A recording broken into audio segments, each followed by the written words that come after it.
Après avoir vu les différents styles d'exécution à notre portée avec la crypto, comme le trading et l'investissement, on s'attaque maintenant au timing. Parce que comme mentionné dans la vidéo précédente, il va y avoir un moment où le trader va pouvoir faire plus d'argent que l'investisseur et vice-versa. Premièrement, il faut comprendre un petit peu plus en détail ce que j'ai mentionné précédemment, le cycle des crypto-monnaies.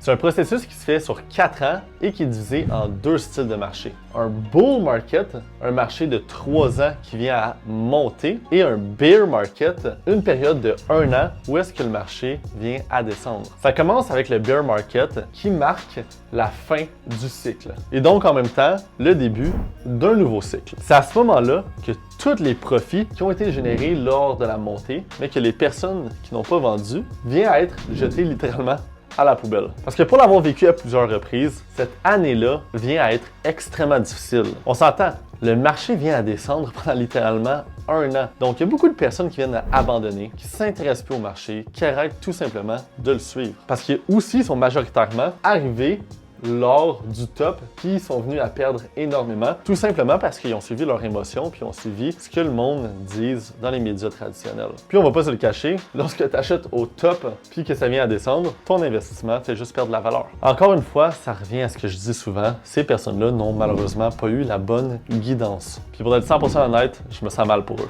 Anyway, cette phase-là de baisse dure historiquement parlant autour de 1 an. Et lorsque cette étape-là va être terminée, c'est à ce moment-là qu'on va rentrer dans ce qu'on appelle un bull market. Puis lorsque le cycle baissier vient à finir, c'est à ce moment-là qu'on vient embarquer dans ce qu'on appelle un bull market, donc un marché qui va durer 3 ans et qui va monter sans cesse. Les plus belles opportunités sont légendaires lorsque le bull market commence parce que quasiment l'entièreté du marché, malheureusement, viennent de subir une perte de environ 80 à 90% dans la dernière année. Tout au long de l'explication, je vais utiliser un exemple en particulier pour m'assurer que tu comprennes bien. Donc dans l'exemple, on va prendre Solana. Solana, un projet très connu, est dans le top 10 des plus grandes cryptos au monde. Solana, comme on peut voir ici, a passé de 250 $ en novembre 2021 à 9 $ en novembre 2022. Puis lorsque le bear market est fini, donc la grosse descente ici, l'actif a repassé de 9 $ à 30 $ en l'espace de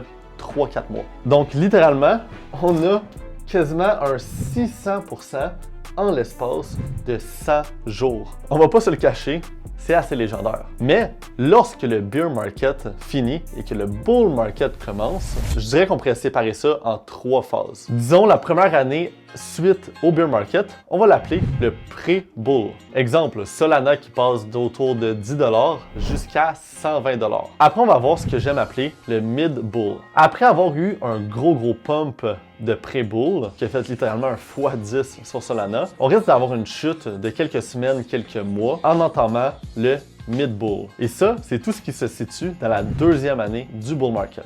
Normalement, c'est possible d'observer des all-time highs sur les plus gros projets. Toujours dans l'exemple de Solana, en mars 2024, Solana a eu une chute de quasiment 50% et c'est ce qui a terminé le moment du pré-bull. Et il est ensuite reparti à partir de août 2024 pour atteindre un all-time high autour de 295. Puis pour finir, c'est à ce moment-là qu'on vient avoir la dernière phase. Je te garantis que c'est à ce moment-là qu'il y a des gains qui sont atomiques qui peuvent être générés. Et oui, même en fin de cycle, on peut toujours très bien capitalisée parce qu'elle se situe dans la dernière année de montée. Parce qu'on se rappelle que dans un cycle de 4 ans, on vient à monter pendant 3 ans. Et cette dernière phase, c'est ce que j'appelle la phase euphorique. Puis c'est à ce moment-là qu'on vient à faire des blow-off top, donc des sommets complètement inimaginables qui viennent à être atteints de façon très rapide. On parle de gains de x5, x6, x7, x8 et même voire plus en l'espace de quelques semaines. Puis si vous ne l'avez pas encore réalisé, en ce moment, on est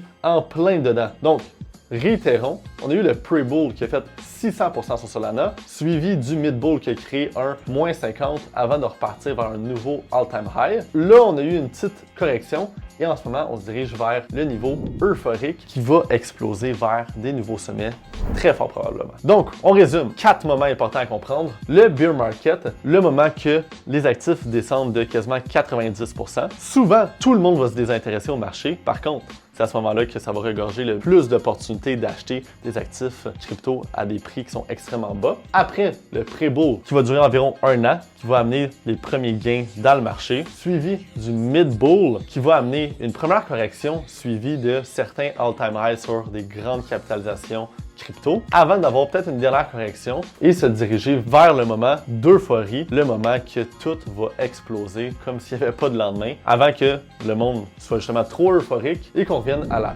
première étape du bear market et se rediriger vers le bas. Donc retenez qu'entre ces années et ces étapes-là, il va y avoir des bonnes chutes parce que c'est ce qui va séparer chaque phase de bull market. Donc maintenant qu'on a analysé ça puis qu'on comprend ça, on peut venir comprendre quels styles sont les plus intéressants puis sont plus adaptés selon ta propre réalité. On commence avec l'investissement. En trading, on a plusieurs styles. Le swing, le scalping, le intraday, mais en investissement aussi, on a l'investissement court terme, moyen terme et long terme. Puis ça, c'est hyper important à comprendre parce que ces options viennent à être plus importantes selon quel moment qu'on est dans le cycle. Parce que de toute façon, peu importe le scénario, l'investissement, vous n'avez pas le choix d'être en bull market pour faire de l'argent. Par contre, on se rappelle que le bear market amène des grosses baisses de prix, puis aussi ce qui amène des bons moments pour venir aussi placer vos premiers pions. Parce que la réalité, c'est que le monde, des fois, il se désintéresse lors du bear market, mais avec la bonne information et la bonne guidance, c'est très possible de venir timer les bas du marché, donc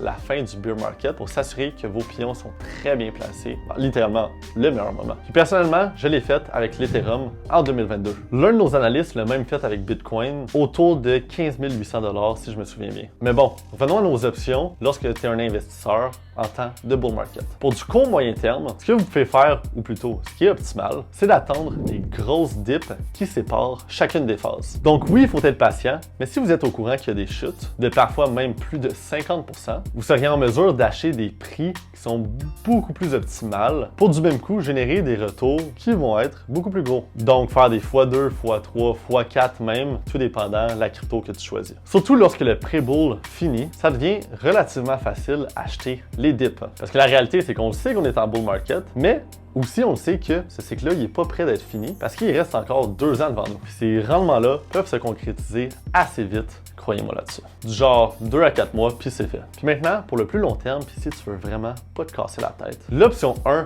c'est que vous achetez au début du cycle et que vous tenez vos projets crypto jusqu'à la fin du cycle lors du moment d'euphorie. Donc de 2 à 3 ans en moyenne. C'est le classique, l'un des moyens les plus efficaces, eux aussi relativement simple. Et même si vous avez raté le début, il y a toujours la possibilité de venir vous positionner lors d'une grosse dip en mid-bull. Et l'option 2 maintenant, encore moins de cassage de tête, mais par contre ça demande une plus grande vision puis de conviction dans le domaine. C'est le dollar cost average, donc d'acheter toujours plus bas les plus gros coins comme Bitcoin et Ethereum et de les garder pendant littéralement 8, 9, peut-être même 10 ans. Il n'y a pas plus simple que ça. Puis la réalité, c'est que si on regarde l'historique de Bitcoin, en moyenne, il a tendance à générer 50% par année. Puis on s'entend qu'il n'y a pas beaucoup d'actifs qui génèrent 50% par année depuis autant de temps en moyenne. À titre d'exemple, on a ici Michael Saylor. Il a injecté un gros montant dans Bitcoin. En fait, il fait juste acheter de semaine en semaine, de mois en mois et d'année en année. Littéralement, là, depuis des années, Michael Saylor, là, il continue à acheter en passant même pas au prix actuel du Bitcoin. Parce que la réalité, puis je le sais parce qu'il l'a dit à plusieurs reprises, sa seule vision que lui a en tête, c'est le prix du Bitcoin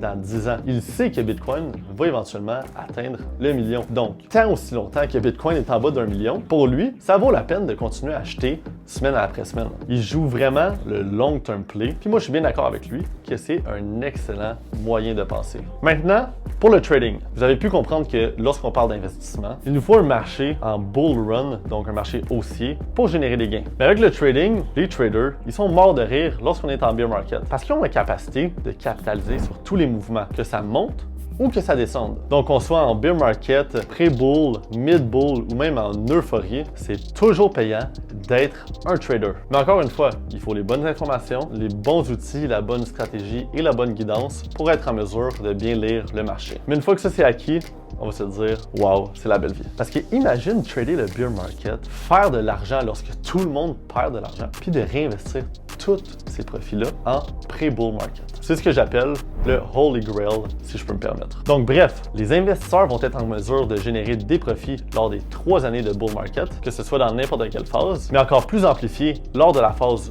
d'euphorie, qui, by the way, arrive à très grands pas. Puis perso, je voudrais pas rater ça si je fais toi. Le trader, tant qu'à lui, continue à générer peu importe la situation. Bear market, bull market, il s'en fout, peu importe ce qui arrive, il est en mesure de générer de l'argent. Donc, c'est à toi de choisir un camp ou même d'en tirer profit sur les deux côtés. Puis si tu veux être en mesure de savoir exactement comment moi je suis arrivé à tirer profit, autant en tant que trader qu'investisseur, j'ai préparé une vidéo pour toi qui est le premier lien dans la description. Si ça te tente, tu peux aller l'écouter. Sinon, on se revoit dimanche prochain pour une autre vidéo. N'hésite pas à liker, commenter. Assure-toi de l'envoyer à des personnes que ça pourrait aider aussi. Et on se dit à la semaine prochaine. Mais rappelle-toi que peu importe la décision, tu as besoin de la bonne information. Ciao!